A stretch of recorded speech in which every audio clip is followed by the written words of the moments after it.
everyone, this is James from All Outdoors. Thank you for joining me on a windy day, windy Easter day. Today I'll be reviewing the Marlin Papoose, or the Marlin Model 70 PSS. I've had this 22 caliber survival rifle for a lot longer than I anticipated because I found it to be a pretty good little rifle. Anyway, let's have a quick look at it. Comes in a little foam padded floating case. You may have actually seen this particular rifle in a few of my videos. I compared it to the Henry survival rifle, AR-7, another takedown 22 rifle.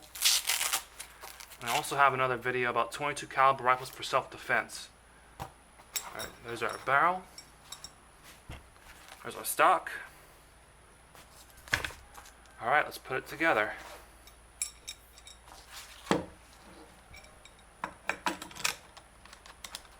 Just thread it on. This rifle does come with a little spanner wrench that you can use to really tighten this thing down, but I've never used it, so for the sake of the video and for not having extra tools that we might lose, we're just going to stick with this. So get it finger tight, charged, safety on, let's shoot it. Alright, we have the Marlin Papoose. Loaded up with some CCI Blazer 40 grain round nose lead. I have two steel targets, two this time. I actually got another one for you guys. We got one at 25 yards and one at 50 yards. Let's see what we can do with these iron sights.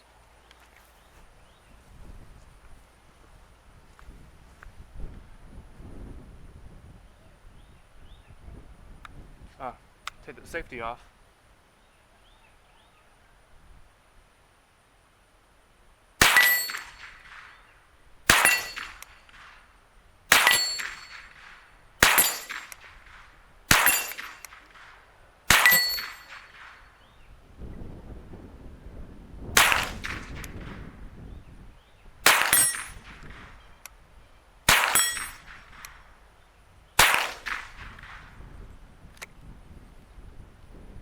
New mag.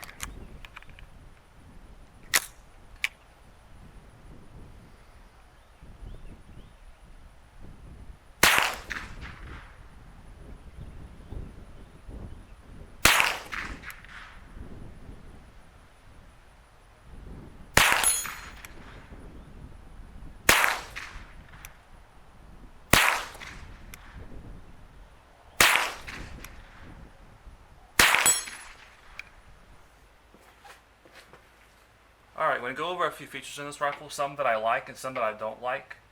The Marlin Papoose has been around since the mid-1980s as a takedown version, magazine-fed Marlin Model 60. Otherwise, it has the same Model 60 action, the same heavy steel bolt, two extractors. Very reliable system. I find this to be a pretty reliable gun when it comes to extracting as the gun gets dirty. But overall, let's go over a few of the features. We're at just over 3 pounds. Got a little polymer stock, your stainless steel barrel, and your other metal parts like your sling swivels and your bolt release. It's also stainless steel. You have your safety, cross bolt safety, and something else to take into account. You have a magazine disconnect, so the gun will not fire without the magazine in it, and that's something that I don't particularly care for. But it is what it is. Has your magazine takedown. I'm going to show that in a bit. Bolt. Of course, there's your castle nut that lines up and tightens the barrel to the aluminum receiver. The receiver, by the way, does have a 3/8 inch rail for mounting a rimfire scope, which is something that you might want to consider, like a little rimfire scope. You have your conventional iron sights if you still want to use them, though. They're adjustable for windage and elevation. The front side is a high visibility plastic, and it picks up very nicely, but I like that it's guarded by this protective hood so it can't just be knocked out of alignment. Otherwise, it's been a pretty good gun for me. I've had this one for about 2 years now. I've put a couple thousand rounds through it, and it's been pretty good for me. So before we get to final impressions, let's go ahead and put this guy on paper. Let's go ahead and put the Marlin Papoose on paper. We're going to be firing some Federal Premium target loads. This is a standard velocity loading, 40 grain round nose lead, and we'll be shooting it at 50 yards.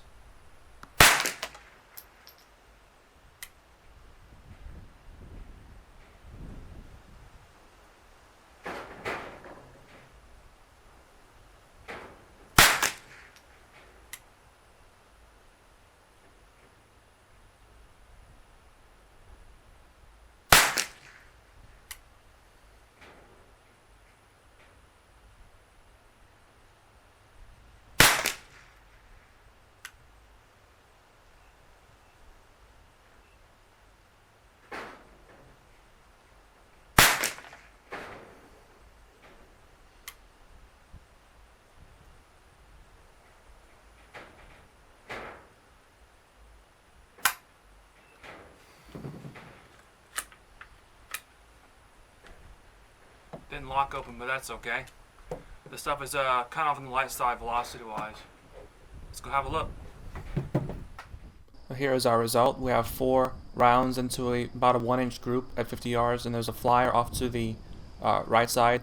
That is just me, and it's a testament as to how steady you have to hold this little guy in order to get good groups. But the accuracy is there. Like I mentioned, I've had this Marlin Papoose for going over 2 years now, and I shot it off and on throughout. Several thousand rounds. I sort of lose count when I get too high when it comes to those round counts. And I even brought in the Natural Man to get his impressions on the Papoose. I know that I've been on something of a roll lately with takedown 22 rifles and their role as all-around lightweight, recreational, and survival tools. The Marlin may not be as prolific as something like the Henry AR-7 or the Ruger 1022 takedown, but there are some high points. The first thing I'm going to touch on is outright reliability, where the Papoose definitely excels. While a 22 rifle isn't the most ideal platform for reliability, especially with cheap ammunition and a very dirty gun, but overall the Marlin eats gunk fairly well. Its dual extractors keep me from getting stuck cases in the chamber, and I've been pretty much free of cycling issues in general. When the Papoose does fail, it's generally because of dud ammunition, where the round just fails to go off. As a platform, the Papoose is feather light, but it retains a lot of the features that basic styles of survival rifles tend to omit. Last round hold open, decent iron sights, sling studs. The all stainless steel and aluminum construction helps ward off rust and corrosion. The accuracy is there, as is the reliability. It also helps that the Papoose shares some of the same parts as the Model 60, a fairly common 22 rifle. It might be something handy to know. The rifle does come with a single 7-round magazine, but it'll take Marlin 795 10-shot and 25-shot magazines, and in my particular era they are readily available at the big box stores, and that might be something said that cannot be said for other 22 rifles. If I could point out one major downside of the Papoose, it has to do with the iron sights and how they're set up. The front sight has a protective hood, but the rear sight is just sitting exposed on the barrel. On my first time out, I sighted in the rifle, and on my second trip, it was shooting off to the left. This is something I pointed out in my AR-7 versus Papoose video. That felt like a fluke because it didn't happen again, but it is worth pointing out. So the Papoose does have some limitations when it comes to being a lightweight rifle, but I believe that the high points definitely outweigh the negatives. What do you think?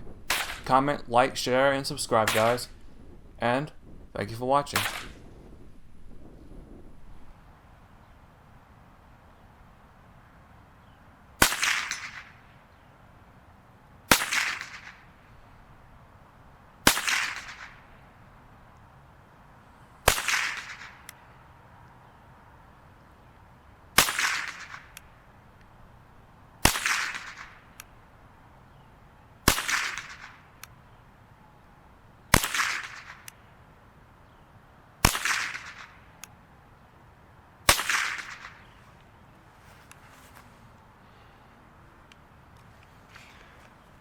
What do you make of it? It's nice. I think I actually like it better than the Henry, actually. And what did you say this was? That's the bolt release. It just strips around right off. Nice. Yeah, I like it better than the Henry, actually. There's a little bit of muzzle flip when you're firing that thing. Yeah, and the Henry was convenient because of everything fitting in the buttstock. But in terms of the gun itself,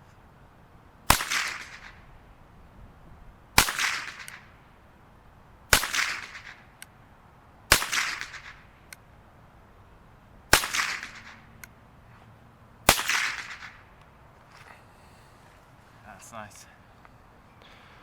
But I'm the Marlin Model 60 guy, and this having a Model 60 action, it's of course gonna resonate with me.